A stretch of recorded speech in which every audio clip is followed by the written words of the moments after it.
तो एक क्वेश्चन करते हैं।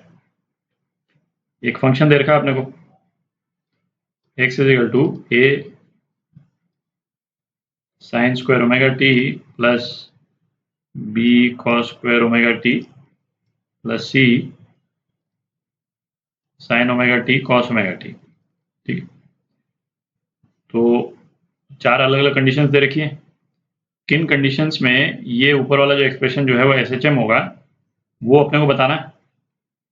ये क्वेश्चन करने के पहले एक ये चीज देख लेते हैं कि किन किन कि कौन कौन से एक्सप्रेशन जो हैं वो SHM है ना। एक्सप्रेशन को देख करके ही आपको आइडिया लग जाना चाहिए कि ये एक्सप्रेशन जो है वो SHM है कि नहीं।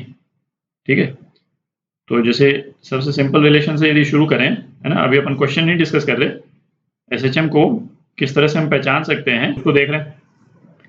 तो x is equal to A suppose cos omega T, है ना, ये तो हमको मालूम ही है SHM। दूसरा एक्सप्रेशन ले जरा p प्लस ए कॉस ओमेगा टी, ये भी SHM है। पहला वाला क्या है, पहले वाले केस में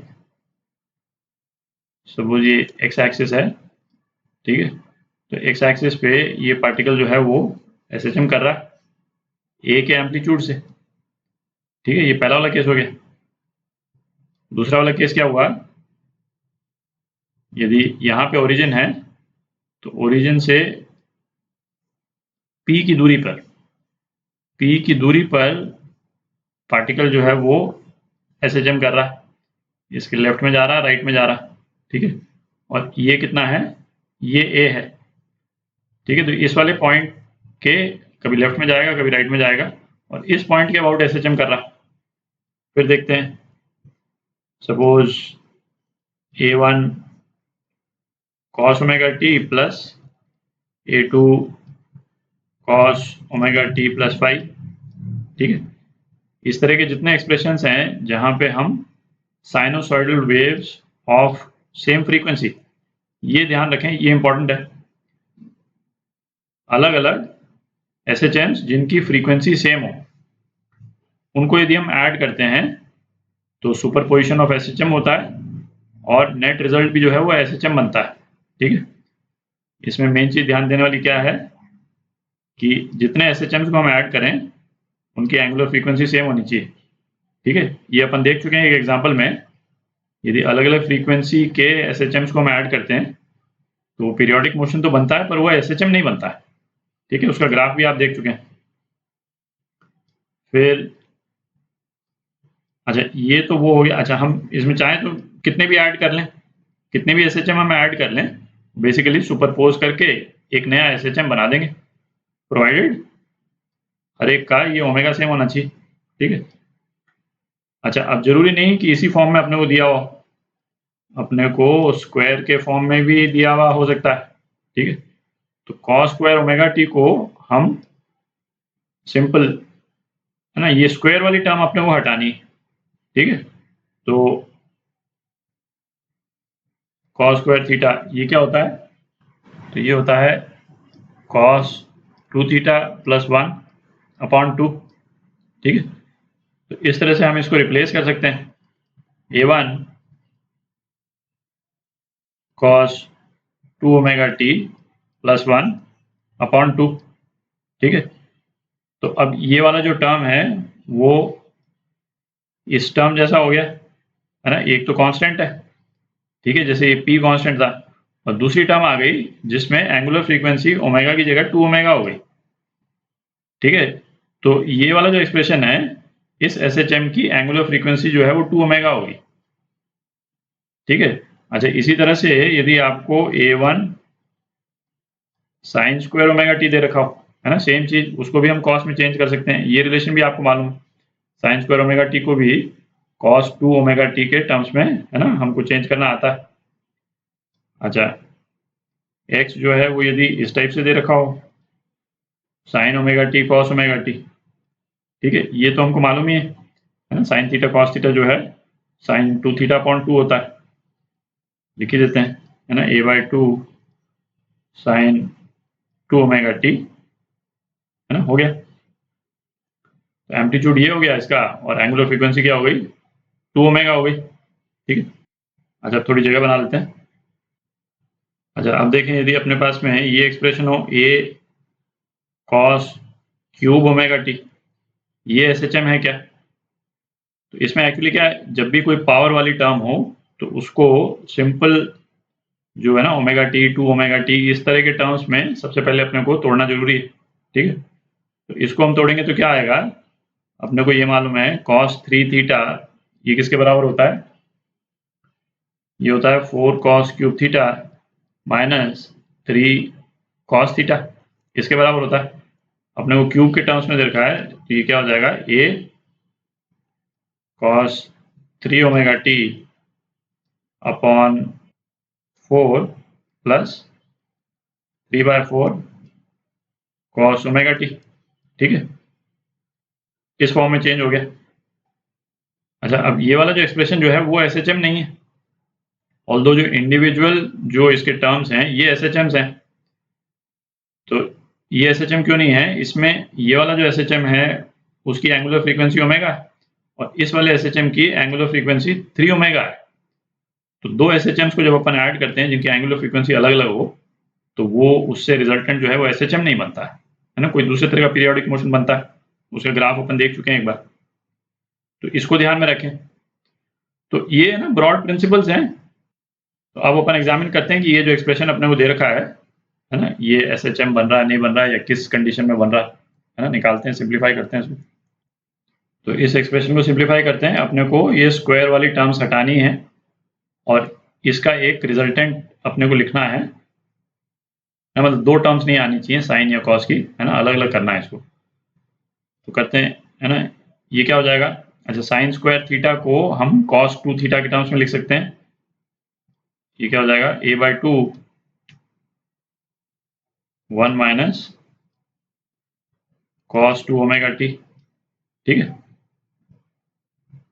साइन स्क्वायर थीटा जो है वो क्या होता है 1 माइनस cos 2 थीटा अपॉन 2, है ना, ये होता है। और इसी तरह से cos स्क्वायर ओमेगा टी, इसको भी हम cos 2 ओमेगा टी के टर्म्स में लिख सकते हैं, 1 प्लस cos 2 ओमेगा टी, ठीक है। और प्लस ये इसको भी ऊपर नीचे 2 से यदि मल्टीप्लाई कर दें तो ये twice sine theta cos theta हो गया। तो ये क्या आ गया, साइन 2 ओमेगा टी आ गया, ठीक है। तो ये क्या आ गया, a/2 प्लस b/2। ये तो है ना उस टाइप की टर्म आ गई जो अपन ने देखी थी, एक एग्जांपल जो देखा था p प्लस ए कॉस ओमेगा टी टाइप का जो अपन ने टर्म देखा था। तो ये एक कांस्टेंट टर्म आ गई शुरू में और फिर उसके बाद में क्या है, b/2 minus a/2 cos 2 omega T plus c/2 sin 2 omega T, ठीक है। तो ये सिंप्लीफाइड एक्सप्रेशन आ गया अपने पास में। तो अब एग्जामिन करते हैं चारों सेंटेंसेस जो हैं। पहला वाला देखते हैं कि ये एक्सप्रेशन क्या बोल रहा है, this expression represents SHM for any values of A B and C except C is equal to 0। तो क्या बोल रहा है कि यदि सी यदि 0 हो जाता है तो ये एसएचएम नहीं रहेगा। तो सी यदि 0 हो गया तो ये लास्ट वाली टर्म जो है ये तो 0 हो गई, ये टर्म तो 0 हो गई, पर ये वाली टर्म तो एसएचएम हो ही सकती है। यदि b जो है वो a के बराबर नहीं हो तो उन सारी वैल्यूज के लिए ये वाली जो टर्म है, ये वाली पूरी टर्म, ये तो एसएचएम हो ही जाएगी, दिख रहा है। तो पहला स्टेटमेंट गलत हो गया, है ना, ये गलत हो गया। बी देखते हैं। तो दूसरे स्टेटमेंट में क्या बोल रहा है, a is equal to minus B. तो a is equal to minus B होगा तो ये पहली टर्म तो 0 ही हो गई, ठीक है, प्लस दूसरी वाली टर्म, है ना, दूसरी वाली टर्म क्या हो जाएगी, है ना, a को यदि माइनस बी से अपन रिप्लेस कर दें तो ये प्लस b/2 हो जाएगा। तो यहाँ पे b आ जाएगा cos 2 omega T plus c/2 जो है वो भी b के बराबर हो गया, b sin 2 ओमेगा टी, ठीक है। तो ये जो टर्म आ रही है दो एसएचएम्स का एडिशन है, एंगुलर फ्रीक्वेंसी भी दोनों एसएचएम्स की सेम है, तो रिजल्टेंट एसएचएम तो बन ही रहा है, दिख ही रहा है। और ये क्या बोल रहा है, इसका एम्पलीट्यूड जो है b अंडर रूट 2 होना चाहिए, ठीक है। इसको भी चेक कर लेते हैं। तो ये जो है क्या हो जाएगा, b cos 2 omega T plus, इसको cos के टर्म्स में लिख लेते हैं, तो ये क्या हो जाएगा, cos साइन थीटा जो क्या होता है, sine theta cos 90 minus theta होता है, ठीक है। अच्छा, और ये cos की टर्म है, तो इसको चूंकि अपने को थीटा पहले लेना है, तो मैं इसको cos थीटा माइनस 90 भी लिख सकते हैं, ठीक है। तो इसको थीटा माइनस 90 लिख लेते हैं, तो ये क्या हो जाएगा, cos 2 ओमेगा टी माइनस 90। तो इसको यदि अपन फेज डायग्राम में रिप्रेजेंट करें तो किस तरह का दिखेगा, तो इन दोनों एसएचएम को सर्कुलर मोशन के रूप में यदि अपन डिपिक्ट करेंगे, तो पहला एसएचएम क्या हो गया, ये हो गया, ठीक है, इस तरह से रोटेट कर रहा है 2 ओमेगा से, और दूसरा वाला एसएचएम कौन सा हो गया, ये हो गया, है ना, 90 डिग्रीज पीछे है, तो 90 डिग्रीज पीछे बना दिया। तो इनका जो रिजल्टेंट एसएचएम होगा वो क्या होगा, ये होगा इनका रिजल्टेंट एसएचएम, ठीक है। ये मैग्नीट्यूड b है और ये मैग्नीट्यूड भी b है, तो इसका एम्पलीट्यूड जो है वो क्या हो गया, √2b हो गया, दिख रहा है जो रिजल्टेंट है, तो इसका एम्पलीट्यूड जो है √2b हो जाएगा। तो एम्पलीट्यूड b √2 दे रखा है, तो ये करेक्ट है ना, बी स्टेटमेंट जो है वो करेक्ट हो गया। अब सी पार्ट देखते हैं, सी पार्ट में क्या बोल रहा है, a is equal to B and c is equal to 0।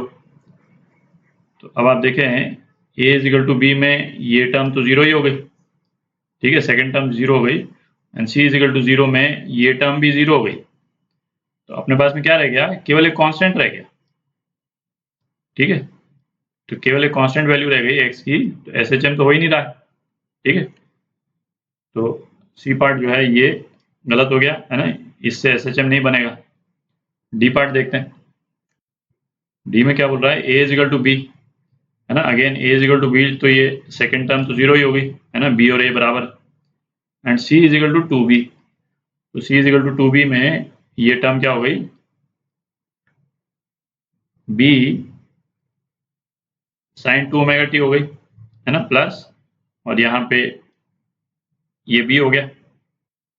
तो ये तो दिख ही रहा है ना, ये एसएचएम का एक्सप्रेशन है, और इसका एम्पलीट्यूड क्या है, ये इसका एम्पलीट्यूड हो जाएगा। तो ये एसएचएम है, ये करेक्ट है, और एम्पलीट्यूड इसका b है, तो ये भी करेक्ट है, ठीक है। तो डी पार्ट जो है ये करेक्ट है, तो ये ऑप्शंस करेक्ट हैं आपके।